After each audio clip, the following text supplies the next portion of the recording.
He looked at me and kissed me. It was rough. I didn't know how to take it. My lips opened to let in his tongue, which filled my mouth and made me tremble. We were kissing as if our lives depended on it. While I desperately held on to the back of his head, he caressed my thighs, my knees, my butt, then squeezed, and our bodies ground against each other, bringing us pleasure. It had been too long feeling nothing at all. I had started to think my body was dead, my libido gone after our breakup. How wrong I was. One touch, light as a feather from his hands, was enough to make me lose all composure. I pulled away to breathe, but he kept kissing my face. His chest was exposed, my hands attacked it. The touch of my fingernails made his abdominals flex. He grunted and pushed me away so he could look at me. "What do you want from me, Noah?" Sweat purled on his torso. We were tense, thinking of how our worlds were about to change again because of what we were doing. "Just make me forget," I asked him on the verge of tears.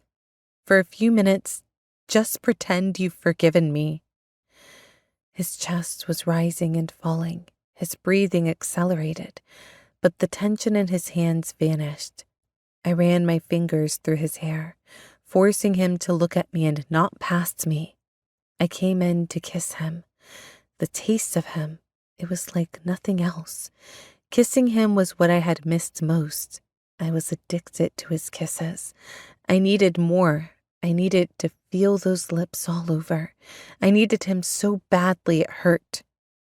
"I will," he said, sitting up into me. Our noses touched. "For a few minutes, I'll forget what you did. But tomorrow, you're leaving. You'll get out of my life and leave me in peace." My heart stopped, but I ignored the end of his sentence. He was going to forget, right? He'd said that. That was enough. The rest I'd deal with tomorrow. I nodded, knowing I wasn't being honest, but I couldn't turn down the chance to be with him. After just half an hour, he'd made me feel alive again, and there was no way I would give that up. He grabbed me around the thighs, picked me up off the sofa, and started carrying me.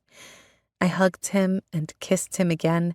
He smelled and tasted so good, like himself, like my Nick, the person I loved madly, desperately. He took me to his room and dropped me almost reverently on the mattress as if he were afraid I would disappear. Then he stood there observing me. I propped myself on my elbows to look back at him. How could he be so perfect? His hair was disordered, his lips swollen from kissing me, his stubble sexy. It had scratched me. I didn't care. I wanted to feel it all over my body. I was trembling from desire, pure carnal for him.